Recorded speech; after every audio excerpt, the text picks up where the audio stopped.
I've just written an article about which plant-based milk is the most sustainable, and I came to the conclusion it was macadamia, and especially for me because I can get macadamias from my tree here.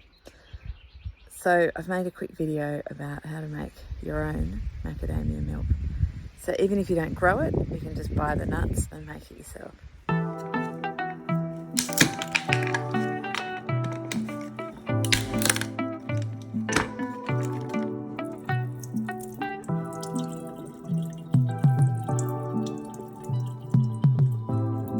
To blend the macadamia milk, it's super easy.